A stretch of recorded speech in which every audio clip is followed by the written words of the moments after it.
Tonight on News 5 Live, PM Briseno is unfazed by Senate's inquiry into Portico's definitive agreement. The Speaker of the House cuts the Leader of the Opposition short on redistricting concerns. 55 Belizean artists will hit the stage for the BIMFF 2.0, but we'll tell you about one who feels she was slighted. And in tonight's episode of Brightside, Mikado leads the way in inclusivity. These stories and more coming up on News 5 Live. Bye. Why long time to try call you? Meet Alex. Where they go on, man? Alex signed up for a DigiOne premium bundle. He's loving it. With his free mobile plan, Alex can talk and surf on the go as much as he wants. Topping up and buying data is a thing of the past. Alex now has DigiTV. He enjoys all his games and his favorite shows, no matter if he's on the go or at home.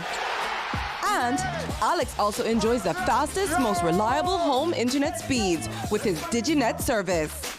He is living his best life. Alex bundled. Alex is saving $70 monthly compared to purchasing these services from the other providers. Be like Alex. Sign up for your DigiOne bundle package today. DigiOne. One bundle, no hassle, exceptional value. Watch The Truth of God with Pastor Gino Jennings of the First Church of Our Lord Jesus Christ every Sunday morning at 8 a.m. exclusively on Channel 5 Belize. The Truth of God with Pastor Gino Jennings every Sunday at 8 a.m. on Channel 5 Belize. 6 things you should know about dengue. Dengue is a viral disease that, if left untreated, can be fatal in a matter of hours.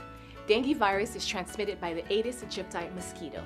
This is the same vector that transmits Zika and chikungunya. If you experience fever, headache, muscle pain, rash, nausea, or vomiting, do not self-medicate. Visit your nearest health service immediately. Dengue can be confused with other diseases, so diagnosis must be made in a health center or hospital. To prevent dengue, you should protect yourself from mosquito bites. And to prevent bites, eliminate mosquito breeding sites. Visit our website for more information.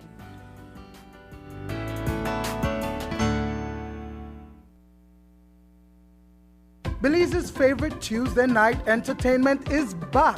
KTV The Remix Season 5. On Tuesday, July 4th, we go live on Channel 5 and streaming on Facebook and YouTube. But what better way to enjoy KTV than to be seated at the Bliss? Come out and win fabulous prizes and a chance to compete in our KTV challenges. Tickets are available at Channel 5 on Coney Drive or at 88th Store on Central American Boulevard in Belize City for only $3 for children and $5 for adults. The show starts at 8 p.m. at the Bliss Center for the Performing Arts. KTV The Remix Season 5. It's going to be fun, exciting, and live only on Channel 5.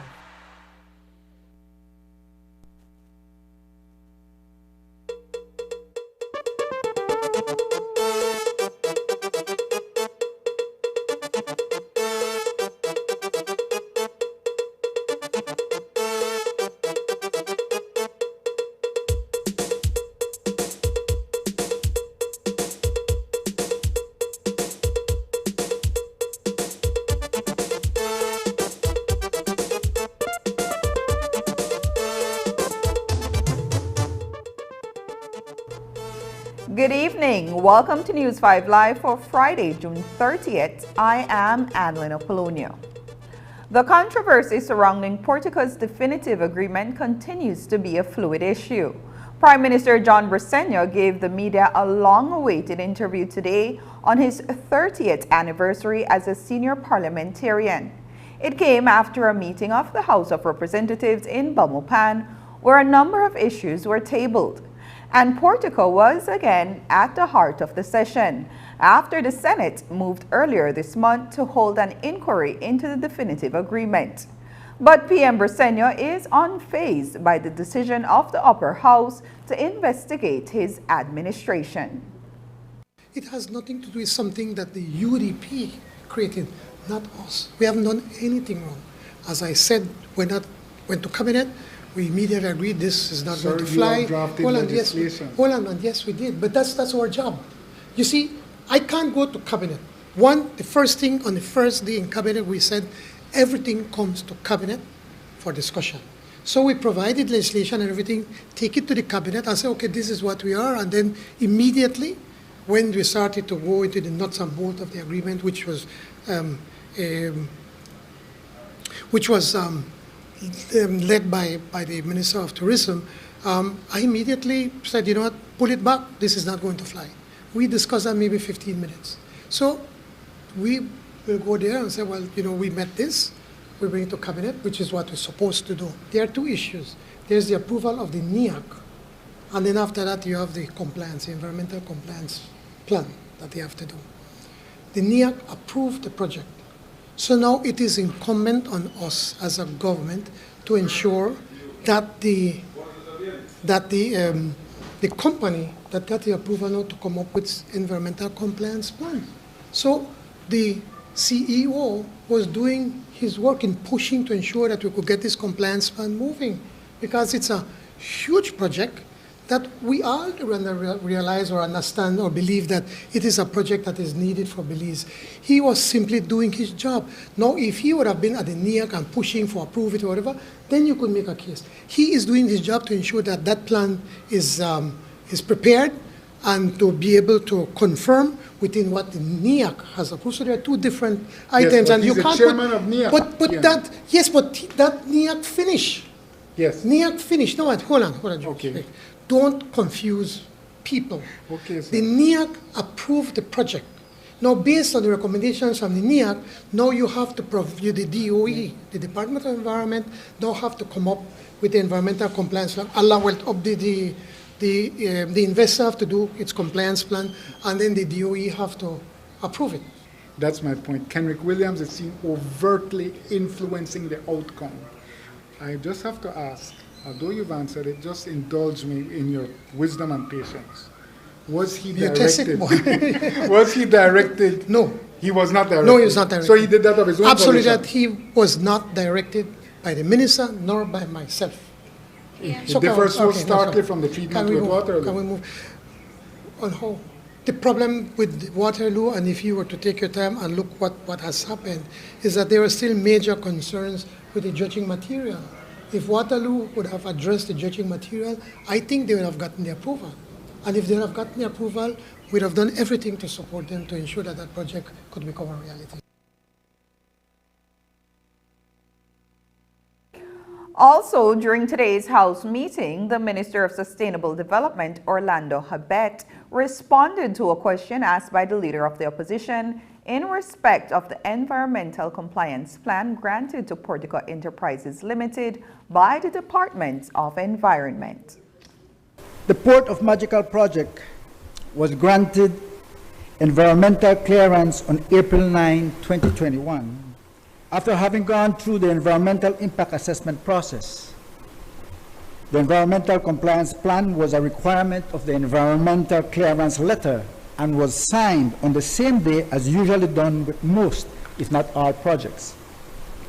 The project was granted clearance in 6 phases.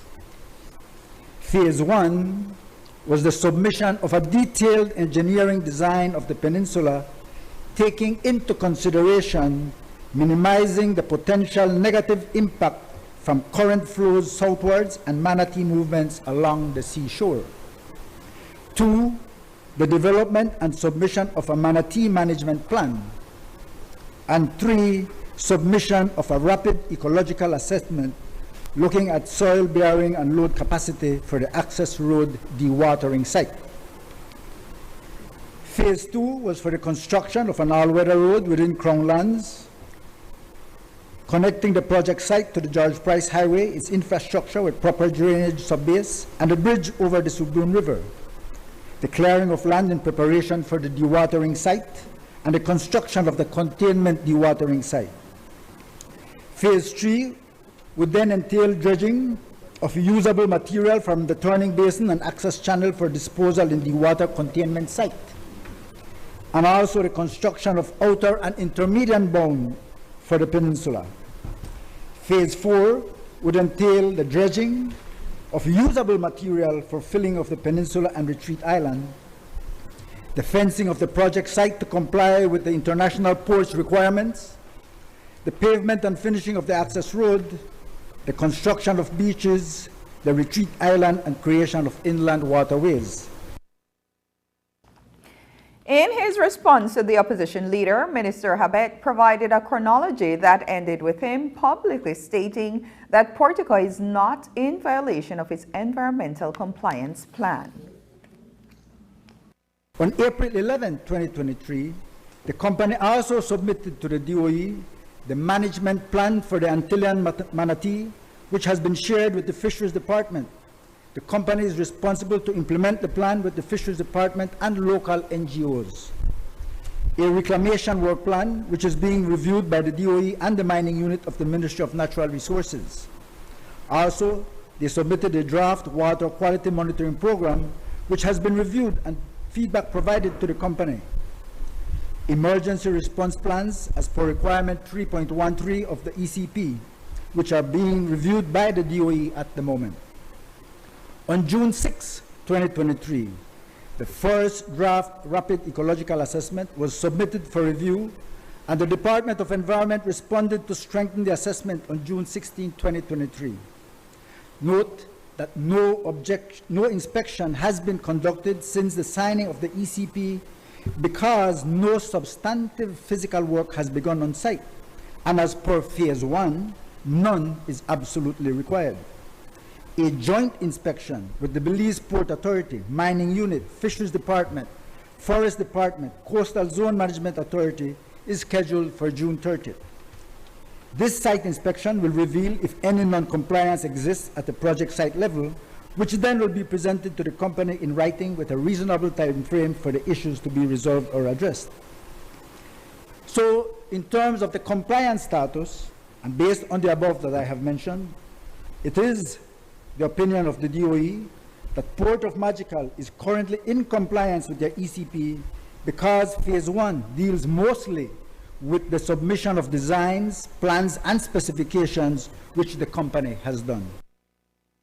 Former Minister of Agriculture Godwin Hulse has emerged victorious in a lawsuit against the Briceño administration. Hulls took the government to court following the Commission of Inquiry into the sale of government assets in 2021. The commission, led by senior counsel Andrew Marshallek, accused Hulls of wrongdoing while he was a minister of government. That's because Hulls had acquired a government vehicle that the commissioner found was not done in a transparent manner.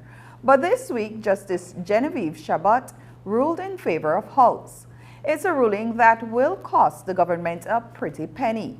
Today, the Prime Minister told the media that the commission was not a political misadventure plotted by his government.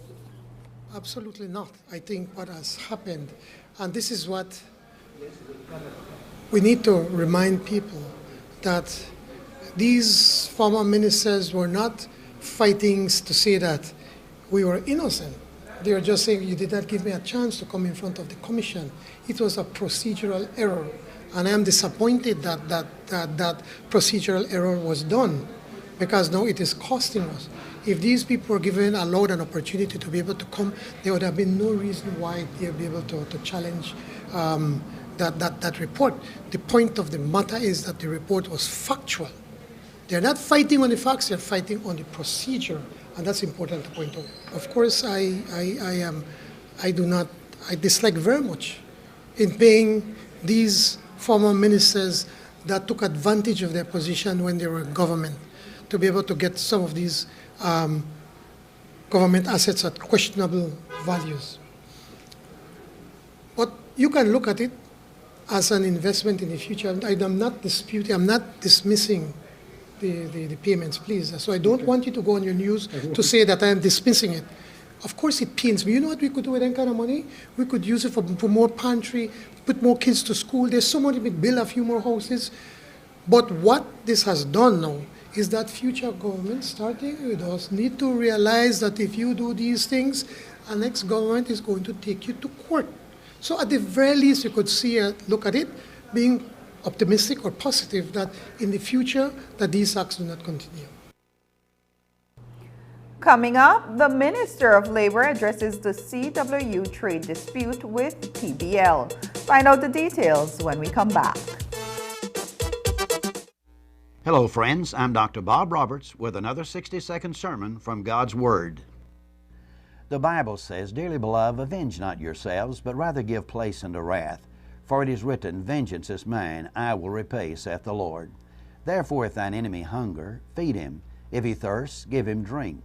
For in so doing thou shalt heap coals of fire on his head. Be not overcome of evil, but overcome evil with good. As we face the conflicts of life, it is good to remember that it is not how we act as much as how we react. God's Word reminds us that we do not overcome evil with evil, but we overcome evil with good. A young single mother demonstrates this for me in an unforgettable way. She was married to a husband who was a drunkard. All efforts to rehabilitate him seemed to fail. The evil influence on the young son in the home was not good. Finally and painfully, the home broke up, with the mother gaining custody of the young son. The mother went to work, and God began to bless her efforts. She was very concerned about the influence the former husband was having on her son as a role model. She wanted more for the husband and the son. Therefore, she provided the finances for her former husband to go back to school and to be professionally trained for a worthy profession. No, the couple did not get back together, but a young mother taught her son and all of us that the best way to repay evil is not with evil, but with good. This is what Jesus did for all of us at Calvary. Today's 60-second sermon has been presented by Christian Foundations of Faith in cooperation with the Baptist churches in your area.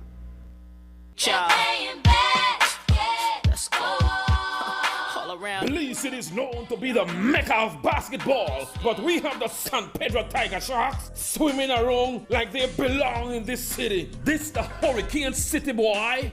So, if you don't hear we the come, if you not see we the come, you will feel we the come. Hurricanes will make the Sharks respect the city. R-E-S-P-C-T. Hurricanes won game 1 by all of 22 points, but the Sharks swam back and took the second outing by 5. And now comes the important game 3 in this best of 5 series. Your city favorites, Belize Belize Hurricanes, is about to take a commanding 2-1 lead over the San Pedro Tiger Sharks. And it's all happening this Friday night, June 30, at the Belize Civic Center. Tip-off time is 9. There's gonna be a lot of bawling, wailing, and gnashing of teeth for the Sharks. And those Tiger Sharks without teeth, their very guns shall pay for it. Lord, we can't take it no more. This will be the biggest game of the BEBL Finals. It's gonna be huge, large, gigantic, enormous. Belize Belize Hurricanes, led by Glency Cooper Lopez, Victor Vito Evans, Kirk Shabba Smith Jr., Jamel Harris, and Chris Fraser, going up against San Pedro Tiger Sharks, who will answer with Francis Naitiarana, Jihad Wright and Company, in an all-out war in the Hurricane City. We built this city. Bring out the entire family this Friday night at the Belize Civic Center at 9. Hurricanes versus Tiger Sharks, Grand Finale Part 3. One team, one big family. Halftime mega cash and big screen TV giveaways from Benny's, Cellular World, and Smart. The after party will be at the Thirsty Thursdays. Sponsored. Yo, respect the city. Love the game. Family, Belize Hurricanes. Hurricanes are one big family. Global rise in temperatures due to climate change increase the severity of dry weather conditions experienced in Belize. Forest fires, dust buildup, and contamination of our power lines can result in power interruptions. At BEL, we continue to do our part to minimize the impacts of challenging weather conditions and improve the reliability of our power line system. You can help. Report forest fires or damaged power line structures using our BEL 24/7 app or call us at 0800 BEL Care. That is 0800 235 2273. We continue to serve you.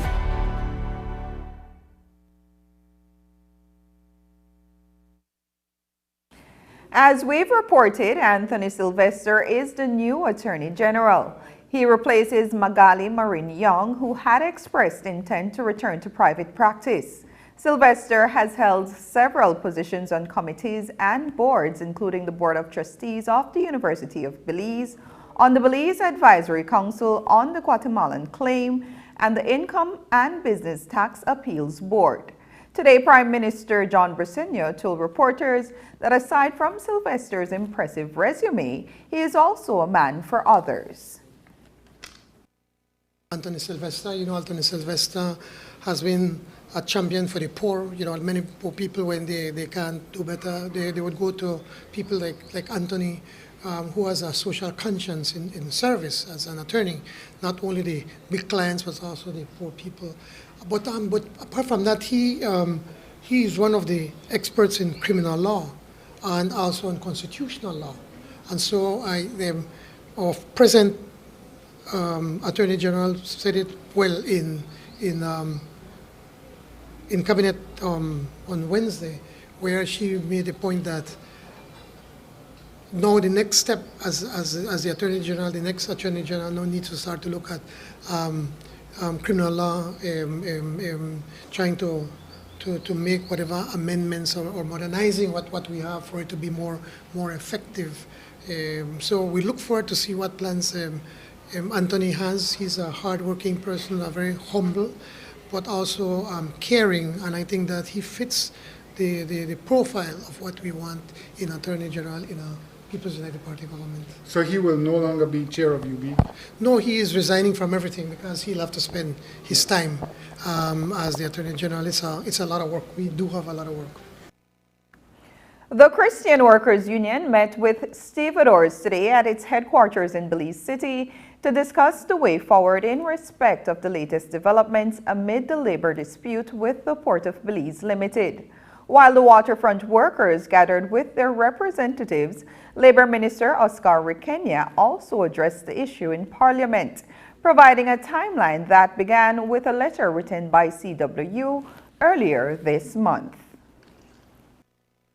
In their letter, the union indicated that the dispute stems from the Port of Belize Limited refusal to abide by the award for the tribunal handed down on 27 January 2022. The union also indicated that they invoked a 21-day notice to institute action against the Port of Belize Limited in accordance with Section 15 of the Settlements of Disputes in Essential Services Act, Chapter 298, the Laws of Belize. The ministry has been involved in 2 meetings with both the union and the Port of Belize Limited on May the 5th, 2023 and May the 11th, 2023 respectively to assist parties in settling the matter. However, these were not successful. In July 2021, the CWU reported to the minister a trade dispute including the matter of the redundancy package for stevedores. The minister, in accordance with sections 11 and 12 of the aforementioned act, referred the said dispute to the tribunal for settlement. But what's the genesis of the trade dispute, and wasn't it previously settled by the Essential Services Arbitration Tribunal? For more context from government's perspective, Minister Rikenya also outlined a sequence of events that culminated with the ESAT ruling on the issue in the first instance.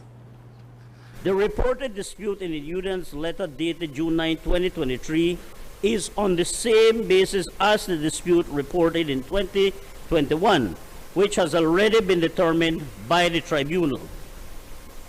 On June 20, 2023, the ministry responded to the union indicating receipt of the union's letter dated June 9, 2023 and advised that in accordance with Section 14 of the aforementioned Act, the matter stated in the union's letter has been referred by the minister to the tribunal for a decision on any questions as to the interpretation of the award. On June 23, 2023, the tribunal was re-established before the expiration of the 21 days notice. In fact, I just want to update this Honorable House that the first meeting of the tribunal was actually convened Wednesday, the 28th of this month. So the matter is being addressed. As I said, the tribunal held its first meeting on June 28, 2023 to deal with the exigency of the situation. The ministry would like to encourage all parties involved to continue to engage in constructive dialogue in order to resolve the matter in a peaceful manner. We are confident that the tribunal will provide a fair and impartial decision that will benefit all parties involved. The Redistricting Task Force has presented a report to the Elections and Boundaries Commission. That document is complete with proposals for how Belize's electoral landscape should look. But serious concerns are already being raised by the leader of the opposition after copies of the document were leaked. Today, Moses Shine Barrow rose to share his thoughts on the matter, but he was stopped on the perception that the matter is before the court. Barrow opted to leave the chambers for the day thereafter and explained to reporters why he wanted to bring the matter to the fore. Madam Speaker, I would like to speak about redistricting. That is my issue of national importance. Madam Speaker, I have a constitutional and moral responsibility to bring to the public's attention the blatant gerrymandering that litters. One second. I need to get clarity. Yes. Redistricting, and I'm asking for the clarity because of the standing order. You should take a seat. Thank you. Is the redistricting matter before the courts? Yes, ma'am. If the matter is before the courts, I will have to ask that we cannot entertain that. I can refer to the specific, but I am asking members, I've been advised by the clerk that it is still a matter before the courts and it should not be entertained. The clerk guides the office of the chair and I have been so guided. Madam Speaker, the redistricting is something that has to happen every 10 years. Yeah. So I can speak on the importance of redistricting and concerns I don't need redistricting. Members, I have been so guided and I will take that guidance. We talk about the same things over and over. The economy, healthcare, all of these issues recycle. So again, there's an attempt to suppress the voice of the opposition when I rose to talk about redistricting, which is a very serious matter. But it's sub judice. No, the decision in the court was made. The court made a decision. The parties agreed. That is a settlement. That means that matter is settled unless there is a violation of the consent order. So it is not a live matter before the court. And the standing order says, reference shall not be made to any matter on which a judicial decision is pending. There is no decision pending. What is pending is compliance with the decision that has already been rendered. And so is this a walkout? Well, there's no purpose in me being in there when my voice is being stifled. My colleague tried to speak and she's being stifled, so I prefer to speak to the Fourth Estate. We don't have an objection with the mergers of contiguous constituencies, whether it's Queen Square into Mesopotamia, as it rightfully should be, because Mesopotamia was there in 1961, Fort George was there in 1961, and Caribbean Shores came about in 1984 as a combination of Freetown and taking away from Freetown and taking away from Fort George to create Caribbean Shores. So what is fair, what is in keeping with the consent order that the courts decided on, is to have equal representation. And equal representation should not come at the risk of gerrymandering, transplanting voters from Keokuk into Fort George, voters from across the Belizean River in Alberts into Fort George to dilute the Fort George vote. Recent power outages caused by CFE being overwhelmed by greater supply demands in Mexico is an increasing concern for Belizeans. But all is not lost for Belize and its growing power demands. Today, the Prime Minister briefed the media on a couple of short-term measures that Belize Electricity Limited will undertake to be a little bit more self-sufficient. The shortage of, the drought, the water in the dam has been going down very low. So hopefully it's starting to rain, hopefully I start getting more water. We had the Boeing and Boeing group there, their plant down south. Two of their plants got struck by lightning. One has been fixed already, and now the next one is coming on board. We had a record heat wave hitting the entire of Central America and Mexico. And so the consumption of electricity went through the roof in Belize and in Mexico. And so they were telling us, listen, if we continue like this, we may have to cut you because we're not going to cut Belize. So what is it that we're doing? Well, BL has already agreed to buy 2 mobile generators. One will go to San Pedro, to Hamburgues Key, and the other one, I'm not sure if it's going to be for Belize City or where exactly they're going to have that. The generators down south, one has been repaired and the other one should come online anytime now. Again, Boeing and Boeing won a contract or a bid in around 2016 or 2017 with the PUC to set up a solar plant up north. Well, we sat down with the PUC, myself and the Minister of Energy, and telling them we have to get this plant going very quickly. And so now they're sitting down once again, because I think the figure that they were providing to the investors, myself, I don't think it's a reasonable price. So they are sitting down looking at the numbers together with the investors, and I'm hoping before the end of the month they'll have an agreement so that they could start building that one. We are also looking at how we can do a little bit of deregulation of the providing of energy. We want BL to concentrate in the distribution of energy, and then we need to encourage, because there's a lot of interest in putting solar plants in Belize. After the break, Sister B misses 28 House meeting in succession. But first, here's the weather update with data from the Belize Met Service.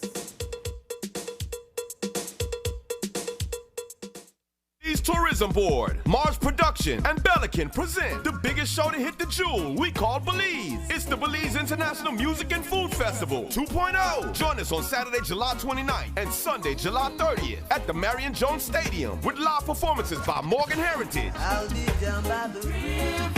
The dancehall queen, Spice. Me's a girl, me no fight over man. Busy Signal. Turn up for them stairs. Afrobeat sensation, Rotini. The biggest dancehall artist for 2023, Byron Messiah. Alongside Skinny Fabulous. Jadelle. Earth and Owls.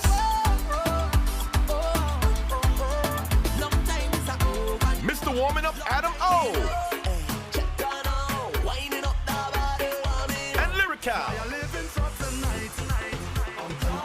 It's the Belize International Music and Food Festival 2.0, July 29th and 30th. Come savor the rhythm as we pair music with the best of Belizean cuisine. Sponsors are Belize Tourism Board, Pelican, Niche, Pop, ICB, Wine Smith, eCash, Dolphin Production, DigiWallet, Channel 5, Love FM, Creme Radio, Channel 7, Vibes Radio, Fiesta FM, and OYE Radio.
Belize's favorite Tuesday night entertainment is back.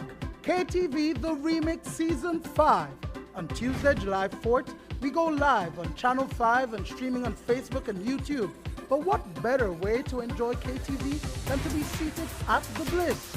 Come out and win fabulous prizes and a chance to compete in our KTV challenges. Tickets are available at Channel 5 on Coney Drive or at 88th Store on Central American Boulevard in Belize City for only $3 for children and $5 for adults.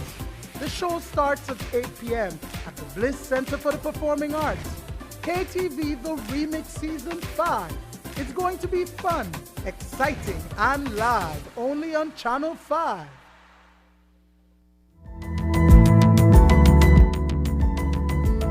Smart introduces Real Unlimited Postpaid Plans, providing customers with unlimited talk, unlimited text, and unlimited data. Now that's a real great deal. With Smart Plus, Share 1 and 2, and Enterprise 1 and 2 plans, you can talk as much as you want, text as much as you want, and for the first time ever in Belize, you can enjoy unlimited data with your postpaid plan. So come in and sign up for an unlimited postpaid plan and enjoy limitless possibilities. In addition, other plans such as the Flex Junior, Choice, and Select have been boosted with a lot more talk, text, and data, providing you with the best value for your budget. Be unlimited with Smart. It's time to power your dollar with Smart.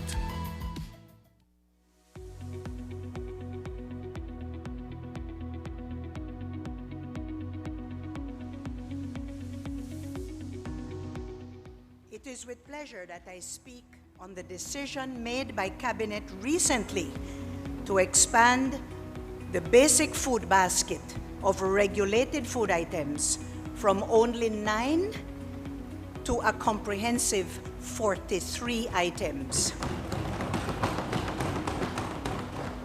This initiative, Madam Speaker, aims to help to alleviate the burden of the high cost of living on our Belizean people.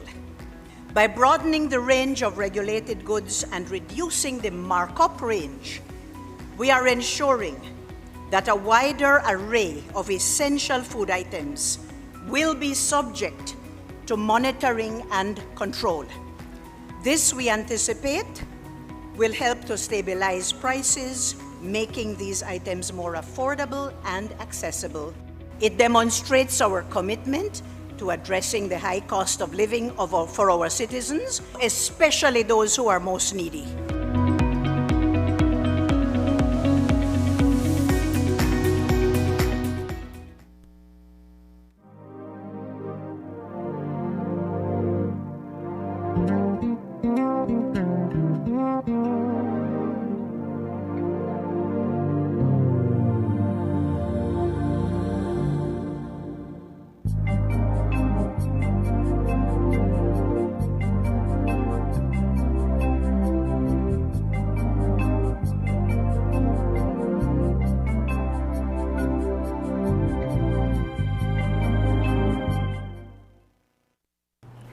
In Wednesday's cabinet meeting, it was agreed that government will be expanding the list of goods that are subject to regulation under the Supplies Control Act. An additional 34 items have been included on that list, many of which will be price controlled. This morning, Minister of Human Development Dolores Balderramos Garcia provided additional details on the latest effort to address the steep cost of living affecting Belizeans. It is with pleasure that I speak on the decision made by Cabinet recently to expand the basic food basket of regulated food items from only 9 to a comprehensive 43 items. This initiative, Madam Speaker, aims to help to alleviate the burden of the high cost of living on our Belizean people. As we all are aware, the cost of living around the world has been a pressing concern, and Belize is no exception. The $5 minimum wage has helped over 30,000 of our Belizean people, but the rising cost of living is at our doorstep every day.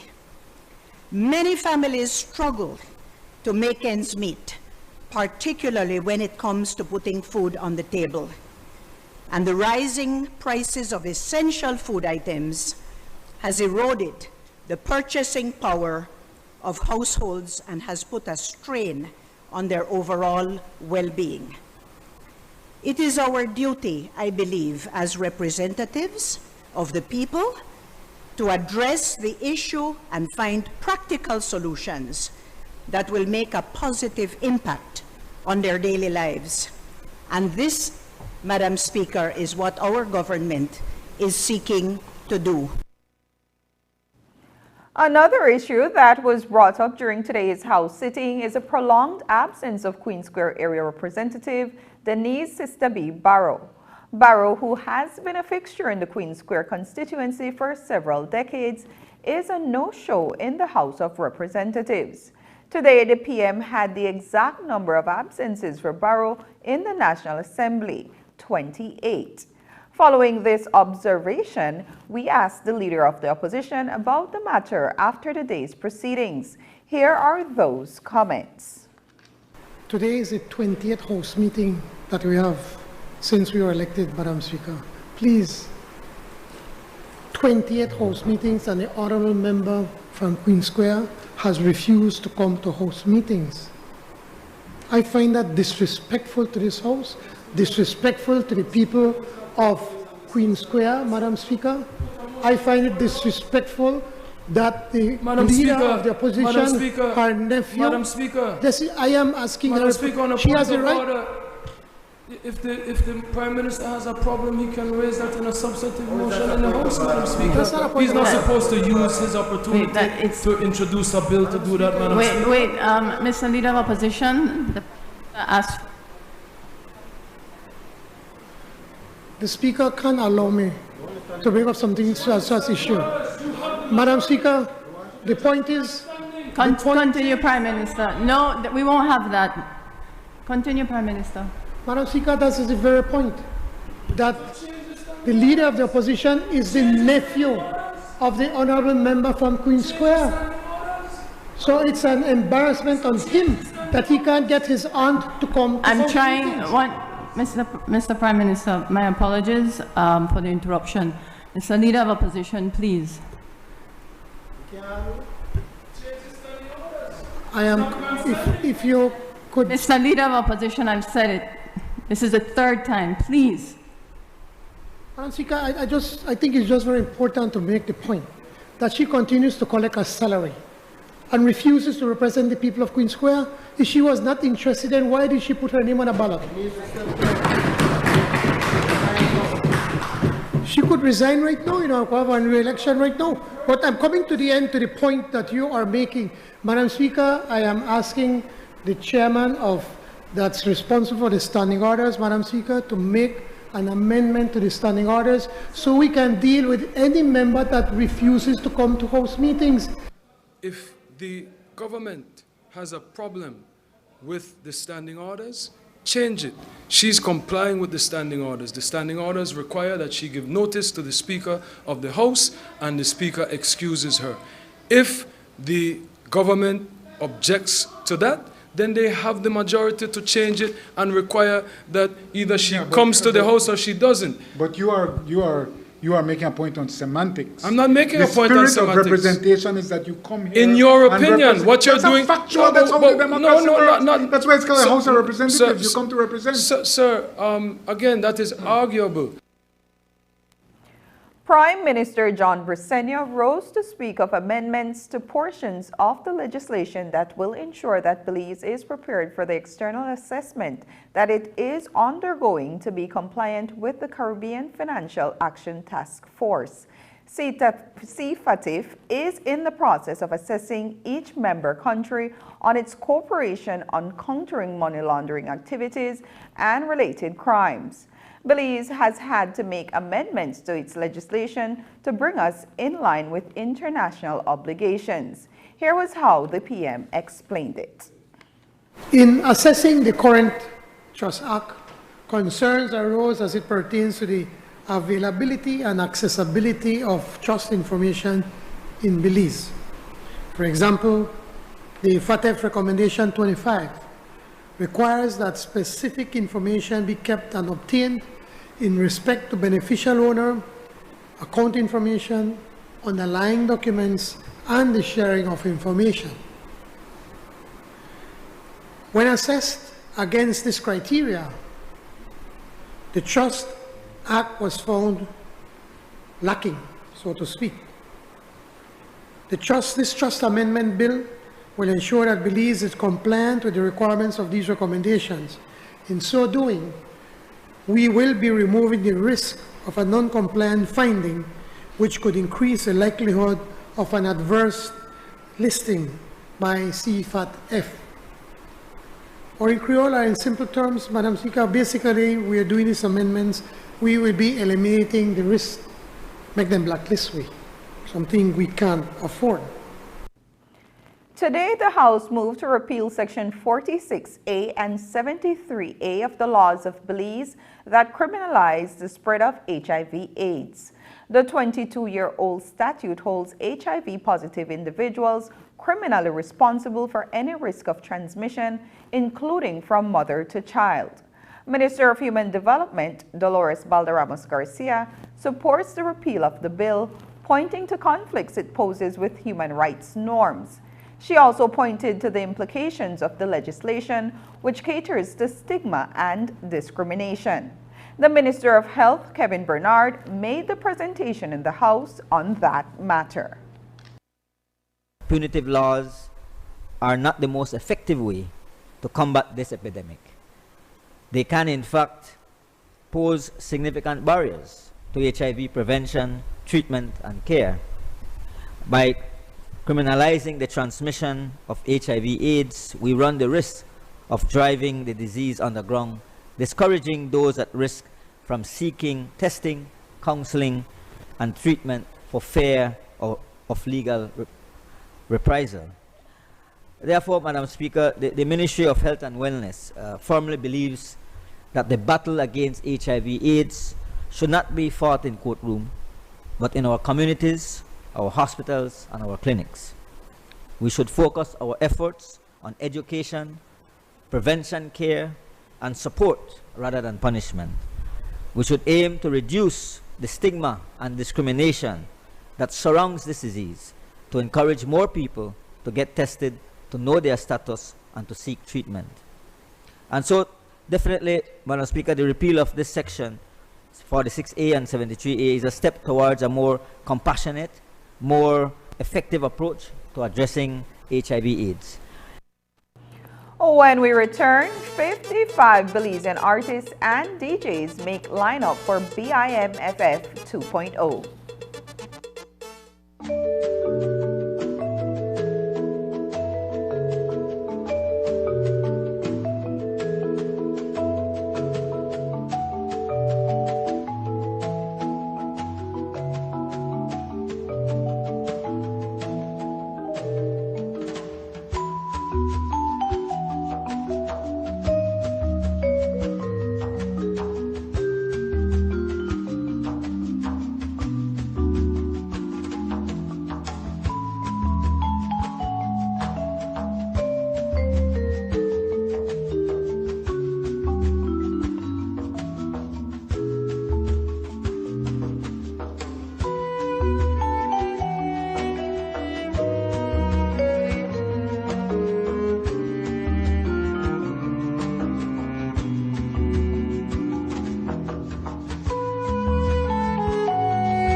Business owners in Belize. The second Belize Investment Summit 2023 is on its way on August 30th to September 1st, 2023. Join us at the Grand Caribe Belize in San Pedro for 3 days of networking, presentations, and high-level discussions with key local and international decision makers. Do you have a business plan or are trying to expand your business reach and you just need the right investor to make it happen? Then you need to attend the Belize Investment Summit 2023. Don't miss out on this chance to take your business to the next level. Register for the Belize Investment Summit today at www.investmentsummit.bz.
for a smart share plan and save big.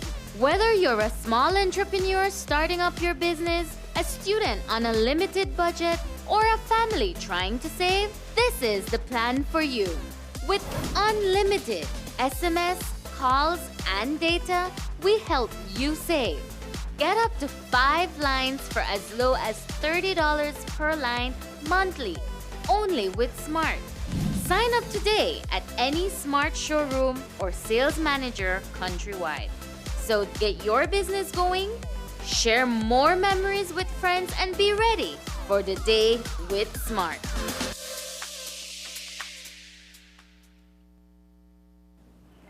The second annual Belize International Music and Food Festival takes place on July 29th and 30th at the Marion Jones Sporting Complex in Belize City. For some time now, you have been hearing of the international artists that have made the cut and will be a part of this year's festivities. And on Wednesday, the lineup of Belizean artists was announced. BIMFF serves as a platform for growth and development of the music industry in Belize. But while the list of artists is up, there are still some grumblings. News 5's Dwayne Moody reports. 55 Belizean artists and DJs have made the cut for this year's International Music and Food Festival. That's almost double the amount selected last year at the inaugural festival, which was held at the Sacachispas Field in the island town of San Pedro. We have big names such as Gil Harris 7, Punta Rebel, Sweet Pain, Chico Ramos. We have newcomers but seasoned people like TLC Band. We have Yastalia, we have Stig the Artist, Papa John. We have our folklore people such as like Coconut Boy, Harrison Dagi King. We have, to me, one of the best people that I'm so happy for him is Master G out of Punta Gorda. He is visually impaired, but the way you see him on stage, you would not know that he is that. We're proud to say that a host of 55 DJs and artists are going to be on this international festival, a long period with international people such as Morgan Heritage, Spice, Rotimi, Byron Messiah, Adam O, Lyrical, Skinny Fabulous, Jadel, Busy Signal, right? So, 2-day event, each day is 12 hours of non-stop music, right? 2 times 12, if the maths up, 24 hours of non-stop music, 24 hours of non-stop great food, representing every district in our Belize. Earlier this week, the star-studded lineup of Belizean musicians, artists, and disc jockeys signed their contracts at the House of Culture in Belize City.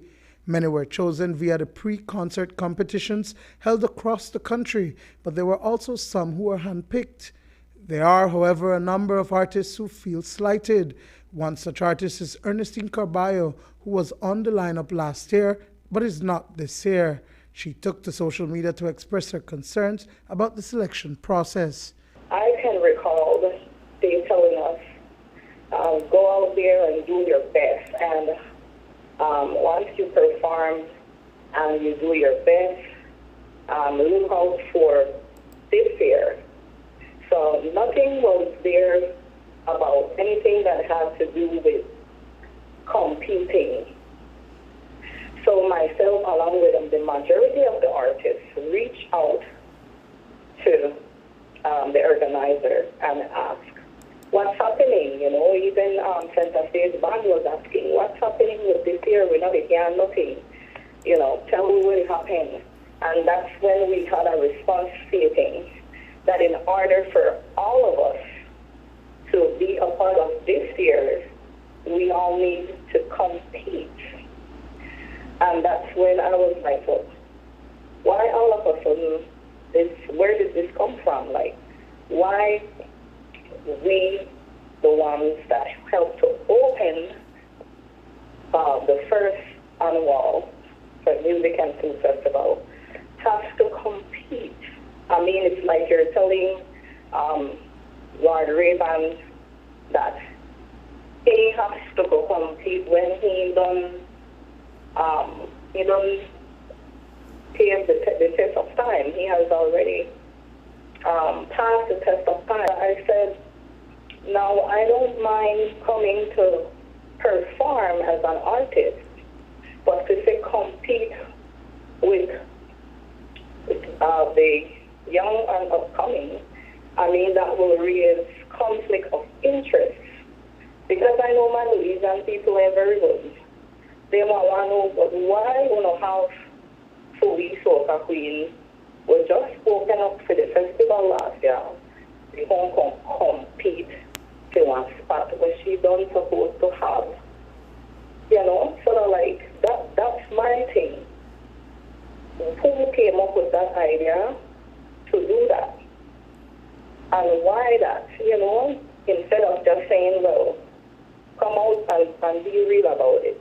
Music consultant John Marsden Jr. responded to the concerns earlier today. The criteria was based on something that we didn't judge them based on their genre. We judged them based on how they perform, how they look, how they interact with the crowd. So they had to have some level of that to be selected. That is for more the newer artists. For artists that were pre-selected, they had to be one of them. I could take Hugh B for instance. Every weekend you can look at that young man and he is booked, right? Stick the artist. Every weekend he is booked. Those are artists that I cannot expect them to say, I mean the pre-festival was a free event. If you won, you got a stipend. If you won, you got a recording session. And also we try to encourage the music to continue. We try to encourage artists to keep making new music, right? I can't say not because you're not making new music, you're not going to be selected. I was very honest and very sincere and respectable about how I felt about the situation. And I told one of the organizers that I don't see the fairness in it.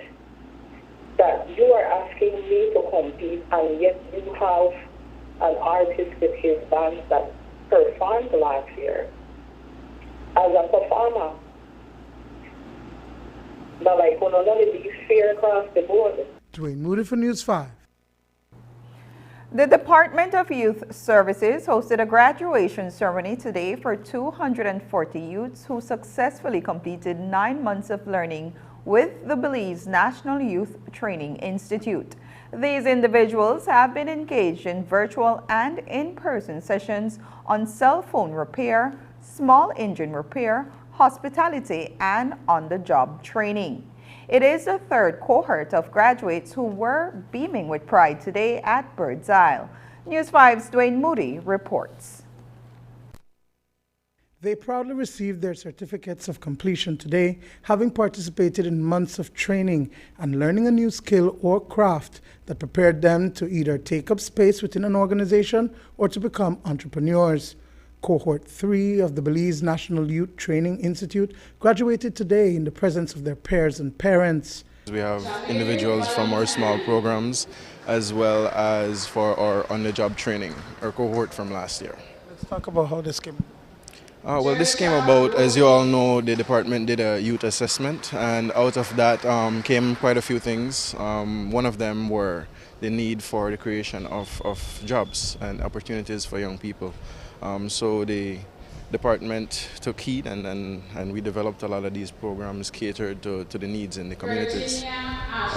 So we're catering to small engine repairs, we have cell phone repairs, which are the small programs. The institutions focused on tourism, whether that be customer service or front desk, building and maintenance, agriculture. So we're trying to do a lot, majority of which is being done through distance learning. Karina Guzman is graduating from the Tourism and Hospitality program. It is something that she has dreamed of and a foundation as an entrepreneur to provide tour guide services to Belizean and international tourists. I always dreamt of being a tour guide. So when I got the opportunity to take this course, I didn't think twice. I came and now I'm successfully graduating from this course. And for my future endeavors, I'm planning to do a business with tourism, working with different tourism boards and taking tourists to different keys, have different options for them to choose from. The course has taught me a lot. It has taught me how to get along with people, how to work along with groups, and it has taught me how to be independent. A few BDF soldiers also enrolled in the program, learning several trades including cell phone repair and the building and maintenance programs. The Belize Defense Force has a light engineering company for which the skills learned can readily be applied. I am already a soldier, but I don't want to be only a soldier. You need to have on both sides. You can't only have one part in life. You have to have more than one part in life. So if by chance I decide to choose career path, then I will always have a second and third choice. The experience was really good. I can't complain. A bit challenging because of the heat, with the work under the sun. but I can't complain. For young, I really like dealing phones and everything, so it never really that hard for me to grasp that, you know, but I learn like more in depth. I'm a soldier, like Mr. Leshanto, same way, so the only skill that will help me in my career as a soldier too will be the building and maintenance, like the young man mentioned about LEC department. You know, after I get there, I help work too, teach my knowledge to the next intake that is coming up. Dwayne Moody for News 5. Up next, the bright side of hiring special needs workers is a message of equality. My Social Security. Your direct online access to all your Social Security information. 360 view of all your Social Security information. Registration services, benefits, contributions, and employer services at your fingertips.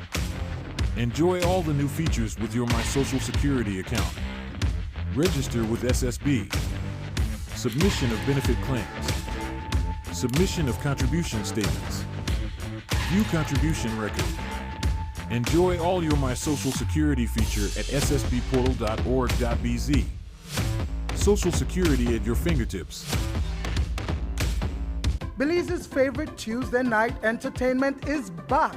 KTV The Remix Season 5.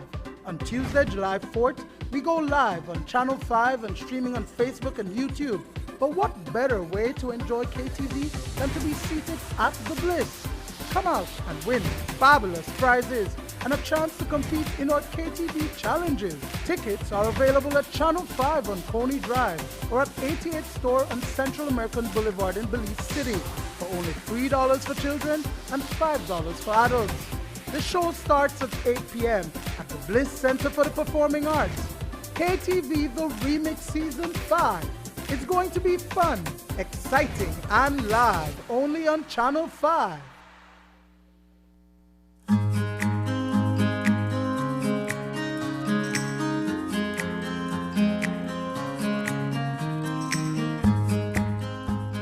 Every year, World Environment Day is celebrated on June 5, and the Department of the Environment, within the Ministry of Sustainable Development, Climate Change and Disaster Risk Management, joins the nation of Belize and other United Nations member countries in worldwide awareness and action to protect our environment, with this year's theme being to beat plastic pollution.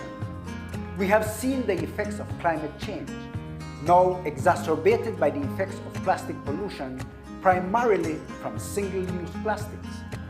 The Ministry, through the auspices of the Department of the Environment, has enacted the pollution from plastics regulation in 2020, noting that single-use plastics is of high environmental concern. This regulation sought to curb the environmental impacts associated with single-use plastics and to better promote green alternatives, which resulted in the development of national standards for biodegradable products. The government of Belize, through the Department of Environment, has been controlling and enforcing these regulations to ensure that we protect Belize from the threats of plastic pollution. In so doing, nationwide market surveillance and product sampling has been conducted, resulting in enforcement actions which includes sale prohibition and confiscation of single-use plastics and styrofoam. The detrimental environmental impacts of single-use plastics are everyone's concern. The government calls upon all businesses, industries, civil societies, NGOs, and you, the citizens of Belize, to have civic pride and to help in the fight against plastic pollution and to further contribute to the national efforts in transitioning to a circular economy. Together, we can beat plastic pollution. Happy World Environment Day.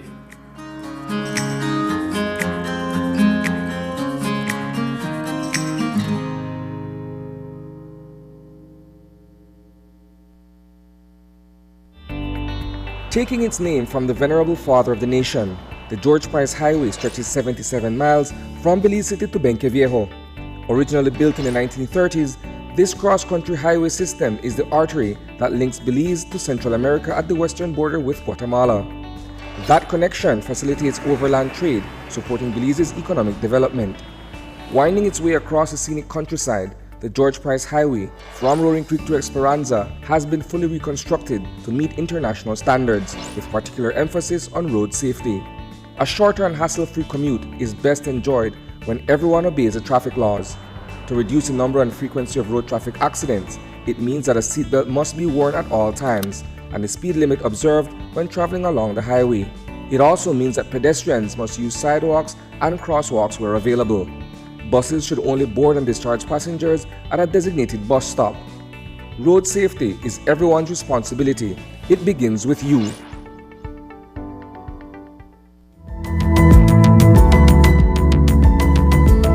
Smart introduces Real Unlimited Postpaid Plans, providing customers with unlimited talk, unlimited text, and unlimited data.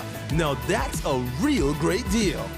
With Smart Plus, Share 1 and 2, and Enterprise 1 and 2 plans, you can talk as much as you want, text as much as you want, and for the first time ever in Belize, you can enjoy unlimited data with your postpaid plan. So come in and sign up for an unlimited postpaid plan and enjoy limitless possibilities. In addition, other plans such as the Flex Junior, Choice, and Select have been boosted with a lot more talk, text, and data, providing you with the best value for your budget. Be unlimited with Smart. It's time to power your dollar with Smart. Aside from quality textile, Mikado is known for its friendly and dedicated staff. Some of them have been with the company for more than a decade. But the bright side of this story is not just the long-standing business that has consistently served its customers. It's about the special employees that have been with them along the way. Sabrina shares more in this week's Look on the Bright Side. On the Bright Side is brought to you by Uno, a brand committed with the future.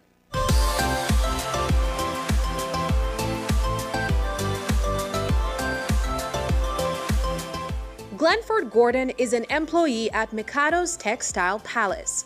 He's been working here for the past 19 years. He is diligent and dedicated. Glenford is also deaf and mute. Mikado has been around for 45 years, and it's from my grandfather days, and we've hired quite a bit of people over the years. Many of them have stayed with us for a long, long time and continue to stay with us. It's a proud moment when we could give so many different people from different walks of life opportunities here, even people who are slightly disabled. Glenn communicates by written notes or via text messages. His colleague, Desiree Lino, has been working here just as long and recounts what it is like working with him. With Glenford, first it was challenging, you know, having to communicate with him, because he doesn't have a phone where we could, you know, send him texts. So sometimes we have to write on papers. But I'm not sure if he's really, when it comes to reading, if he's really on that level then, we'll say. But getting jobs done, he can do it. Since Glenford's employment, Mikado has recruited 2 special needs workers. Ramsey Lopez and Shane Castillo are the newest members of staff who are committed to getting the job done in their own special way. Well, with the new members, one of them, Shane, he's really advanced. He communicates very well with us, sign language wise and texting. He could express what he wants through the text. It's just easier to communicate with him. And then we have the other one that came along. He's easy too, but not as good as Shane. Seeing special needs workers on the job has resulted in great approval. There are certain customers that come in here and say that they applaud Mikado Store for hiring those type of persons. One of those customers is Dana Stain. She taught 2 of the 3 men at Stella Maris School. 3 of them are hearing impaired. Out of the 3, I'm familiar with Glenford and with Shane. Whenever I will walk into Mikado, I will greet it with the sign language. Good morning, teacher. And I will reply back and say, good morning. how are you? And they are say super fine or feeling good. They will express that to me. Together, they have drawn much admiration from customers, but they are also helpful to others with similar disabilities. We do have some customers that can't speak and hear as well. They're like them. So when they come in here, either Mr. Glenford or Shane, they would have helped us in a way that we would need to understand what they want. So they go ahead and write it down for us. It makes my heart feel so elated. I'm happy that these students were able to fit into society, and the manager and the workers, they treat these workers with respect, I must say. Whenever you go in there, they're so happy. They're busy trying to help all the customers that walk into Mikado on a daily basis. Their inclusion has impacted the lives of their colleagues and the company as a whole. The bright side of hiring special needs workers is a message of equality. And Desiree Lino expressed that she is proud to work for a company and staff that reflect that message of unity. We don't judge people by, if they cannot do this or hear or see and things like that. It's very important to treat each other equally. And working with these three guys made me realize that all of us are one. It doesn't matter if we can hear, see, all of those things. It's just all of us are one. We should be treated equally. Looking on the bright side, I'm Sabrina Daly. On the Bright Side was brought to you by Uno, a brand committed with the future. From now on, when you visit Uno, you will experience an A+ power in all fuels. Dynamax has evolved into Dynamax Plus. The new formula with the ultimate technology and additives provides an A+ power and A+ performance. Dynamax Plus, available in diesel, regular and premium. Try it today and reach further. Uno, a different energy. And that's the news. Tonight's broadcast is available at channel5belize.com, on our Facebook and on YouTube.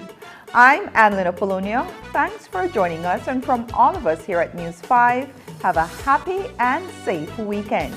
Good night.